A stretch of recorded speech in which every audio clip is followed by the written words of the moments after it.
আমি যখন ক্লাস 7 পড়ি, একদিন কবিতা আবৃত্তি করতে গেলাম একটি ফাংশনে। আবৃত্তি করতে যেয়ে আমি মঞ্চে উঠে বললাম, "আমি আবৃত্তি করছি সাত সাগরের মাঝি।" এরপরে আমি ফ ফ ফ ফ ফ ফররুক আহমেদ এটা কোনোভাবেই বলে শেষ করতে পারি নাই। কিছুক্ষণ চেষ্টা করার পরে আমি ধন্যবাদ বলে মঞ্চ থেকে নেমে গেলাম। This is the first time I felt what is really stammering is, what is the anxiety of it. হ্যাঁ, আমি খুব ছোটবেলা থেকেই স্ট্যামারার। আমি খুব ছোটবেলা থেকেই কথায় আটকে যেতাম। সবাই হাসাহাসি করতো, পরিবারের লোকজন হাসাহাসি করতো। সবাই মজা করতো। বলতো যে, "তুই মনে হয় ছোটবেলায় এমন ঘটনা হইছে যে আমি মিষ্টি খাইছি, তখন আমাকে কেউ চড়াই দিছে। সেটার ইফেক্টস হিসেবে আমি আর আমার কথা মুখে জড়ায় যায়। বা হ্যাঁ, আমার ফ্যামিলিতে আছে সেজন্য আমারও হচ্ছে।" এরকম নানান জিনিস ছিল। অর্থাৎ এই জিনিসটাকে নিয়ে কখনো সিরিয়াসলি ভাবা হয় নাই। But at that first time যখন আমি কবিতা আবৃত্তি করতে গেলাম, আমি যখন এইরকম ব্লক খেয়ে আটকে গেলাম, আমি যখন কথা বলতে পারছিলাম না, দ্যাট টাইম আই ফেল্ট যে হোয়াট ইজ মানে ফিয়ার কাকে বলে বা অ্যাংজাইটি কাকে বলে। এই যে ফিয়ারটা ছিল সেটা পুরাটা জীবন আমাকে বয়ে বেড়াইতে হয়েছে। That incident. এরপরে আমি স্কুল শেষ করে কলেজে গেছি এই জিনিসটাকে সাথে নিয়ে আমি পালিয়ে বেড়াইছি। আমি এমন হয়েছে যে আমি সব রকমের ফাংশন থেকে দূরে থাকতাম। আমি এমন সোশ্যাল অকেশনগুলো থেকে দূরে থাকতাম। আমার পরিবারের লোকজন আমাকে বলতো যে, "তুই অসামাজিক।" বাট সত্যিকার অর্থে আপনি যখন নিজের ফিলিংসগুলো বলতে পারবেন না, that time you are being অসামাজিক। এরপরে আমি যখন কলেজে গেলাম, আমি যখন ঢাকা ডেন্টাল কলেজে পড়ি, ঠিক সেই সময় এমন হয়েছে যে আমার কোনো প্রফ খুবই ভালো হয়েছে। আমি প্রফে অনার্স মার্ক পেয়েছি। অর্থাৎ কিন্তু তার থেকে খুব কম ভালো প্রিপারেশন নিয়েও অনেক সময় আমি ভালো রেজাল্ট করতে পারিনি বিকজ অফ মাই ভাইভা। এরপরে দেখেন যে আমার এই অ্যাংজাইটিটা কত বেশি যে আমি যখন বিসিএস এর প্রিপারেশন নিচ্ছি, আই নো যে কোনো একটা জায়গায় আটকাইলে সেই জায়গাটা হবে ভাইভা। সো প্রিলিমিনারি প্রিপারেশন নেওয়ার আগ থেকে কিন্তু আমি ভাইবার প্রিপারেশন নিচ্ছি বিকজ আই নো দ্যাট এই জায়গাটাতে আমার দুর্বলতা। So that was my story of stuttering stammering. তো আজকে আসলে আমি এই ভিডিওটা কেন করছি, এই ভিডিওটা করার উদ্দেশ্য কোনোভাবেই সিম্প্যাথি গেইন করা নয়, কোনোভাবেই কমপ্লেইন করা নয়। এই ভিডিওটার উদ্দেশ্য এডুকেট করা মানুষকে। আমি ফিল করলাম যে আমাদের সোসাইটিতে, আমাদের দেশে, ইভেন হোল ওয়ার্ল্ডে অনেকগুলা বিষয় নিয়ে খুব আলোচনা হয়, অনেকগুলা প্রতিবন্ধকতা নিয়ে আলোচনা হয়, অনেকগুলা শারীরিক সমস্যা নিয়ে আলোচনা হয়, অনেকগুলো মানসিক সমস্যা নিয়ে আলোচনা হয়। কিন্তু এই স্ট্যামারিং বা স্টাটারিংকে খুব হালকাভাবে দেখা হয়। আমাদের সিনেমাগুলোতে, নাটকগুলোতে খুব জনপ্রিয় একটা কমেডি চরিত্র থাকে স্ট্যামারার। যে স্ট্যামারিং করে কথা বলে, হালকা তাকে বলে বা অনেকভাবে তাকে বলা হয় হাকলা বা এরকম অনেক কিছু। তো এই কারণে যেটা হয় এই স্ট্যামারাররা আরো বেশি বুলির শিকার হয়। আমি ফিল করলাম অ্যাজ এ স্ট্যামারার মাইসেলফ, আমি ছোটবেলা থেকেই ভয়ানকভাবে স্ট্যামারিং করি। আমি ফিল করলাম যে হ্যাঁ, কেন আমি এই বিষয়টা নিয়ে কথা বলব না? বিকজ মানুষ স্ট্যামার সম্পর্কে জানে না। যেমন আমার সম্পর্কে অনেকে ভাবে যে this is not stammering because অনেকেই ভাবে যে স্ট্যামারিং মানেই হচ্ছে রিপিটিটিভ সাউন্ড করা। অনেকে ভাবে স্ট্যামারিং মানেই হচ্ছে লং টাইম একটা কথা বলতে অনেক সময় লাগানো। বাট স্ট্যামারিং এর রিয়েল স্পেকট্রাটা কত বড় বা স্ট্যামারিংটা কি অ্যাকচুয়ালি সেটা জানে না। তো এই ভিডিওটা আজকে কেন করছি? আমি করছি বিশেষ করে প্যারেন্টসদের জন্য। বিকজ স্ট্যামারিংকে ঠিক করার যে সময়টা সেটা প্যারেন্টসদের হাতে থাকে, সেটা টিচারদের হাতে থাকে। যেন যেই টিচার বা যেই আজকে প্যারেন্টসরা দেখছেন তারা যেন সচেতন হন। আজকের আমার এই ভিডিওটি বানানোর উদ্দেশ্যই হচ্ছে সেটি।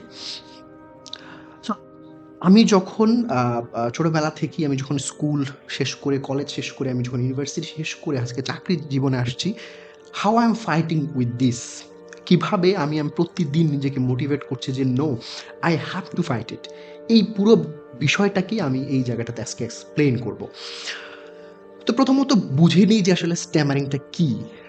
হোয়াট ইজ স্ট্যামারিং বা হোয়াট ইজ স্টাটারিং যেটাকে আমরা ইংলিশে বলছি, মেডিকেল টার্মে বলছি, বা what what is the science behind it. প্রথমত স্ট্যামারিং বা স্টাটারিং হচ্ছে যে একজন মানুষ কথা বলতে যাচ্ছে, সে কথা বলতে গেলে সে আটকে যায়, ব্লক হয়ে যাওয়া যেটাকে বলে, বা কোনো একটা সাউন্ড বা কোনো একটা সাউন্ড সে উচ্চারণ করতে পারে না, বা একটা ওয়ার্ড সে লম্বা সময় লাগে তাকে বলতে, বা রিপিটেটিভ হয়। যেমন আমি যদি বলি যে বিপ বিপ বিপ বুক, বা আমি যদি স্পিচ এভাবে বলি, এই জিনিসটাই হচ্ছে স্ট্যামারিং, স্টাটারিং বা বাংলায় যদি বলা হয় তোতলাম। এখন এটা কেন হয়? এটা সায়েন্স কি? প্রথমত আমরা যদি চিন্তা করি যে আমাদের কথা বলার প্রসেসটা আসলে কিভাবে ক্রিয়েট হয়, একটা বাচ্চা যখন বড় হইতে থাকে তার স্পিচ ডেভেলপমেন্ট হয়। তো দেখা যায় যে 2 থেকে 5 বছর সময়ের মধ্যটাতে যে তোতলামো মানে সে যে কথা বলতে যে আটকে যায়, that is very common and that is very normal. এটি নর্মাল, এটা ডেভেলপমেন্টাল একটা প্রসেস। বাট এরপরে যখন যেটা থেকে যায়, দ্যাট ইজ দ্য প্রবলেম। এটাই হচ্ছে তোতলামো। তো এটা কেন হচ্ছে, আমাদের যখন আমরা কথা বলি, আমরা সাউন্ড প্রডিউস করি, আমাদের various organs and various systems are involve in it. আমরা ফুসফুস দিয়ে শ্বাস নিচ্ছি, আমরা আমাদের ফেশিয়াল মাসলগুলো ইউজ হচ্ছে, আর ব্রেন থেকে যে নিউরাল লিঙ্ক হয়ে আমাদের টাং মাসেল বা হচ্ছে আমাদের ফেশিয়াল মাসেলগুলা দিয়েই আমরা কিন্তু কথা বলছি। আমাদের এই অর্থাৎ আমাদের সেন্সরি মোটর একটা কানেকশন এখানে লাগছে। তো কোনো একটা জায়গায় যে এই ডেভেলপমেন্ট অর্থাৎ নিউরাল লিঙ্কটা যদি ঠিকঠাক না হয়, তাইলে কিন্তু স্ট্যামারিং ক্রিয়েট হইতে পারে। দেন যেটা হয় যে কারো টাং মাসেল দুর্বল হইতে পারে, কারো লিপস দুর্বল হইতে পারে, কারো টাং টাইয়ের মতো সমস্যা থাকতে পারে, নানান রকমের জিনিস হইতে পারে যেটার কারণে স্ট্যামারিং হইতে পারে। তবে রিয়েলি স্ট্যামারিং এর কজ কিন্তু এখনো পর্যন্ত সঠিকভাবে এক্সপ্লেন করা যায়নি কেন স্ট্যামারিং হয়। স্ট্যামারিং খুব কমন হচ্ছে জেনেটিক্যালি ধরা হয় যে কারো ফ্যামিলিতে যদি কারো স্ট্যামারিং থাকে, তার মানে তার স্ট্যামারিং হওয়ার সম্ভাবনাটা রয়েছে। এছাড়া ডেভেলপমেন্টাল স্ট্যামারিং আমরা যাকে বলছি, অর্থাৎ একটা বাচ্চা বড় হওয়ার পরে তার যদি স্ট্যামারিং থেকে যায়, সেই স্ট্যামারিংটাকে আমরা ডেভেলপমেন্টাল স্ট্যামারিং বলছি। এই স্ট্যামারিংটা আসলে মানে সবসময় একই রকম হবে এমন না। কারো খুব বেশি হবে যে একেবারেই কথা প্রডিউস করতে পারে না খুব, আর কারো হবে খুব ছোট মাত্রায় অর্থাৎ কম মাত্রায়। কেউ হচ্ছে রিপিটিটিভ সাউন্ড করে বলতে হয়, কারো লম্বা সময় লাগে, কেউ ব্লক হয়। একেকজনের একেক রকম সমস্যা থাকতে পারে। এখন এই ছাড়াও আরো কি জিনিস হইতে পারে যে হ্যাঁ, অবশ্যই সোশ্যাল অ্যাংজাইটি, ফিয়ার, ডিপ্রেশন এগুলো একটা ফ্যাক্টর হিসেবে কাজ করে। ভয় বা কনফিডেন্স না থাকা এটা খুব ভয়ানকভাবে কাজ করে। এগুলোও স্ট্যামারিং এর একটা cause, but not the whole reason behind it. অর্থাৎ স্ট্যামারিংকে নানানভাবে অনেকে বিবেচনা করে। কেউ মনে করে this is only because of low confidence, কেউ মনে করে this is only because of some psychological problem, but it is not. It is not, আমি আমার এক্সপিরিয়েন্স থেকে বলছি। তো এরপরে আমরা যদি স্ট্যামারিং এর এফেক্টসগুলো দেখি, একটা বাচ্চার জীবনে কি এফেক্টস স্ট্যামারিং করে থাকে। প্রথমত একদম খুব খুব ভয়ানক একটা এফেক্ট হয় যে লো সেলফ স্টিম। একটা মানুষ ভয়ানকভাবে লো সেলফ স্টিম নিয়ে বড় হয়, তার সেলফ কনফিডেন্স অনেক কম থাকে। এমন না যে স্ট্যামারিং করে তার বুদ্ধি কম বা ইন্টেলিজেন্স কম হইতে পারে, সে খুবই নর্মাল মানুষ হইলেও যেহেতু সে স্ট্যামারিং করে, সে সবসময় শাই ফিল করে, সে কথা বলতে পারে না, তার সোশ্যাল অ্যাংজাইটি থাকে, সে সোশ্যালি নিজেকে আইসোলেটেড করে ফেলে, খুব সম্ভাবনা নিজেকে ইন্ট্রোভার্ট করে ফেলবে। তার কথা যেহেতু সে এক্সপ্রেস করতে পারে না, ইমোশনালি সে খুব ভালনারেবল হবে এবং ভয়ানকভাবে সে বুলিড হওয়ার সম্ভাবনা থাকে। এই কারণে তার নানান রকমের psychological problem, behavioural problem create হইতে পারে। যেমন তার অ্যাঙ্গার একটা ইস্যু হইতে পারে। তো সব মিলাই আপনি যদি চিন্তা করেন যে অ্যাজ এ হোল একজন মানুষ হিসেবে সে ভয়ানক লেভেলের ভালনারেবল থাকবে। এরপরে আমরা যদি চিন্তা করি যে হ্যাঁ, এটার কিউরটা কি, এটার ট্রিটমেন্টটা কি? আমরা ওয়েস্টার্ন ওয়ার্ল্ডগুলোতে বা ইংল্যান্ডের মতো দেশগুলোতে, আমেরিকাতে এটা নিয়ে ভয়ানকভাবে সচেতন তারা। তারা জানে this is a very big problem. যেহেতু বিশ্বের প্রায় 1 to 3% মানুষের মধ্যে এটা নানানভাবে আছে কম বেশি। তো তারা একটা বাচ্চা যখন বড় হচ্ছে, তারা এই স্পিচ ডিফিকাল্টি, এটা একটা যেহেতু একটা স্পিচ ডিসঅর্ডার, একটা ডেভেলপমেন্টাল ডিসঅর্ডার, এটা নিয়ে তারা খুবই সচেতন, তারা ওইভাবেই ওটাকে দেখে। আমাদের মতো দেশগুলোতে যেটা হয় যে এইটাকে আমরা খুব নরমাল ভাবে নেই। আমরা ভাবি যে হ্যাঁ, ঠিক হয়ে যাবে বা ঠিক না হইলেও আমরা সেটাকে মকারি বা কোনোভাবে আমরা এটাকে পাত্তা দিই না। বাট যে এটাকে সাফার করছে সে জানে যে এই সমস্যাটা তার জন্য কত বেশি। সো এইখানে ট্রিটমেন্টের জায়গাটাতে সবচেয়ে বেশি গুরুত্ব যাদের প্রতি দেওয়া উচিত তারা হচ্ছে প্যারেন্টস এবং টিচার। টিচার এবং প্যারেন্টসরা যদি সচেতন হয়, একটা বাচ্চার জীবন সে একটা সুস্থ মানুষ হিসাবে তার লাইফটা লিড করতে পারবে। খুব ইম্পর্টেন্ট এখানে কথাগুলো। প্যারেন্টস এবং টিচারদের যে কাজটা, তাকে একটা খুব ভালো এনভায়রনমেন্ট ক্রিয়েট করে দেওয়া যে হ্যাঁ, এই বাচ্চাটা স্ট্যামারার, তাকে আমরা একটা ভালো পরিবেশ দিই যে সে কথা বলার মতো করে তাকে একটা ভালো পরিবেশ দিই যে হ্যাঁ, সে একটা কথা বলে তাকে শোনা ধীরে সুস্থিরভাবে সে বলুক, তার শব্দটা বা তাকে ওই কমফোর্টটা দেওয়া যে সে কথা বলতে পারে বা তাকে কথা বলার সুযোগ করে দেওয়া। একজন টিচার যখন দেখলেন যে হ্যাঁ, এই বাচ্চাটার কথা বলতে ভয় লাগে, কথা বলতে পারে না, আটকায় যায়, তাকে একটু বেশি সুযোগ দেওয়া, বাকি বাচ্চাদেরকে বোঝানো, তার সাথে একটু বেশি কথা বলা, কমিউনিকেশন করা। বাবা-মাদের উচিত তাদের জন্য যদি পারা যায় অবশ্যই থেরাপি নেওয়া। যেহেতু স্পিচ এবং ল্যাঙ্গুয়েজ থেরাপি এখন আমাদের মতো দেশেও কিন্তু অ্যাভেলেবল হয়েছে। সেই থেরাপিগুলোকে কাজে লাগানো, নিজেরা চেষ্টা চালানো। সবচেয়ে বড় যে কাজটা তারা করতে পারে, তাকে সবসময় এনকারেজ করা, বোঝানো যে ইটস নট ইউর ফল্ট। এটা তোমার ফল্ট না, তুমি ইউ ক্যান ইমপ্রুভ ইট। তোমার এই জায়গাটাতে একটা সমস্যা আছে, ইটস ওকে। বাট মানুষের নানান সমস্যা থাকে। এরকম এটাও একটা সমস্যা। ইউ হ্যাভ টু ইমপ্রুভ ইট, বা তুমি এটাকে কেন ইমপ্রুভ করবা না? এটার জন্য আপনি তাকে অ্যাজ এ প্যারেন্টস হিসাবে কবিতা আবৃত্তি শিখাইতে পারেন, গান শিখাইতে পারেন, স্টেজ পারফর্ম করা শিখাইতে পারেন। এইগুলো আস্তে, আস্তে তার সেলফ কনফিডেন্স বাড়াবে, স্ট্যামারিং কমাবে, উচ্চারণের সমস্যাগুলো কমাবে নানানভাবে। অর্থাৎ আমার দেখেন এই মানে কথাগুলো বলার হোল পয়েন্ট ইজ দ্যাট যে আমরা সচেতন না এজ এ সোসাইটি। আমরা আমাদের গভর্নমেন্টের পক্ষ থেকেও সচেতন না এই বিষয়টা নিয়ে। অথচ this is a big problem. Then my experience why how I am fighting with it. সত্যি কথা বলতে এটা কিউর করা যায় নাই। আমি এখনও প্রতিটা দিন যখন আমার আমাকে কোথাও একটা কথা বলতে হবে, কোথাও একটা সিম্পল কমিউনিকেশন করতে হবে, আমি ভয়ানকভাবে আমি কম্প্রোমাইজড থাকি, আমি ভয়ানকভাবে ভালনারেবল থাকি যে হ্যাঁ, কখন জানি আমি আটকে যাই, আর কখন জানি মানুষ হাসবে, এটা শুনলে কি হবে আল্লাহ! দো আমি চেষ্টা করি যে হ্যাঁ, নিজেকে বুঝানোর যে ইটস ভেরি কমন যে ভাই এটা তোমার আছে, সেখানে তোমার হাত নাই। ইউ ডিডন্ট ডেভেলপ ইট। তোমার পারিপার্শ্বিক অবস্থার কারণে, তোমার জেনেটিক্যাল কারণে এটা হয়েছে। যে আমার ক্ষেত্রে যেটা হয়েছে যে আমি আমার ফ্যামিলিতে এটা ছিল। তারপরে আমার পারিপার্শ্বিক অবস্থা আমাকে আরো বেশি সেটার দিকে পুশ করেছে। আমি সবসময় হাসির পাত্র হয়েছি এটার জন্য। ফ্যামিলিতে হয়েছি, স্কুলে হয়েছি নানানভাবে। অনেক সময় আমি সেটাকে কাভার করেছি, অনেক সময় পারিনি। I can recall many traumatic incident যে হ্যাঁ, আমি আটকে গেছি এবং সেটা shame। অনেক সময় যেটা হয় যে আমার আশেপাশের মানুষজন সেভাবে ফিল করেনি। বাট I ফিল যে হ্যাঁ, এটা তো ভয়ানক লজ্জার একটা বিষয়। আমি আটকে গেছি কথা বলতে যেয়ে। আমার এক্সপেরিয়েন্স যে আমি যেটা আ আ একটু, একটু করে শিখেছি যে হ্যাঁ, আমি প্রতিটা জিনিসের এরকম ওয়ার্ডের একটা সাবস্টিটিউট তো আমার ক্রিয়েট করা হয়েছে।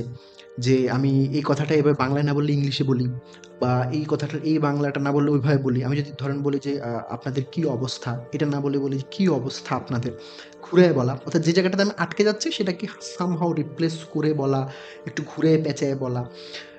এইটা করতে যেয়ে যেটা হয়েছে, আমি অনেক জায়গায় আমি নিজেকে এক্সপ্রেস করতে পারি নাই। অনেক জায়গায় এমন হয়েছে যে I have to deal with some presentation যেখানে আমি খুব খারাপ করেছি। আবার সত্যিকার অর্থে এই স্ট্যামারিং আমাকে যে অনেকগুলা জায়গায় বেনিফিট দিয়েছে সেটাও আমাকে বলতে হবে।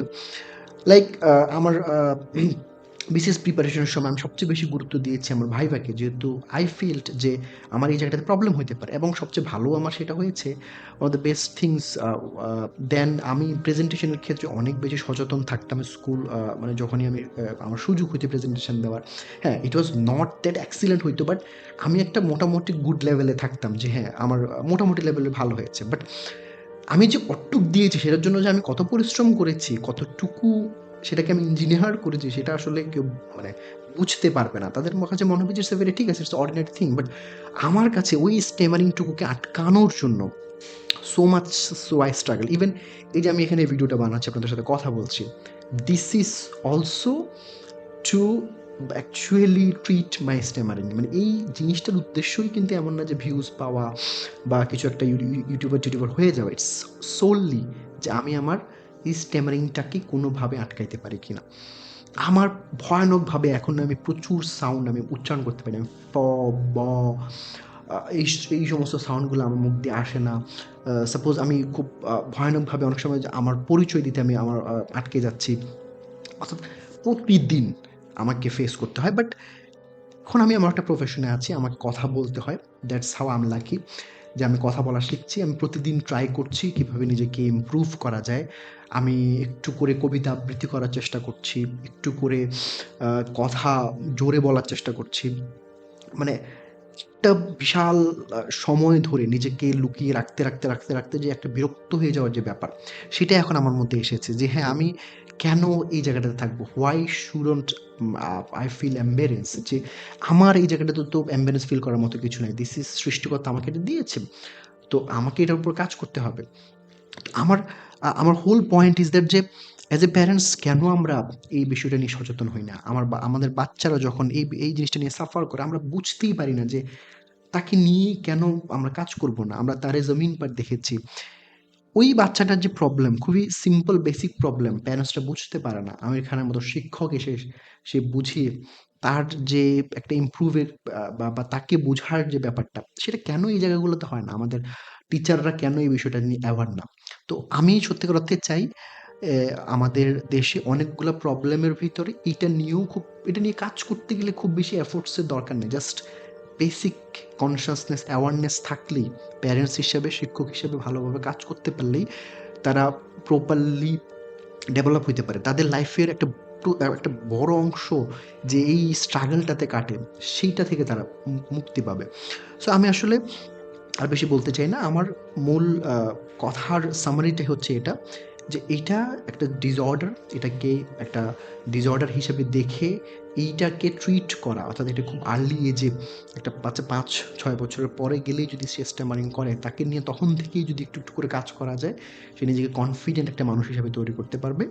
সেটা করলেই আমাদের এই স্পিচ ডিসঅর্ডার বা এই স্ট্যামারিং তোতলানো, এটা যেমন অনেক বিখ্যাত মানুষ, পৃথিবীর অনেক বিখ্যাত মানুষ স্ট্যামারার ছিলেন, কিন্তু তারা এখন খুব ভালো বক্তা। তারা একজন সোসাইটির সবচেয়ে উঁচু পর্যায়ে তারা গিয়েছেন। সেই কাজটা তারা করতে পারবে। সো সম্ভাবনা প্রচুর। আসুন আমরা এই জিনিসটাকে নরমালাইজ করি, স্ট্যামারিংটাকে নরমালাইজ করি এবং এদেরকে নিয়ে, এই বাচ্চাগুলাকে নিয়ে আমরা কাজ করি। ধন্যবাদ।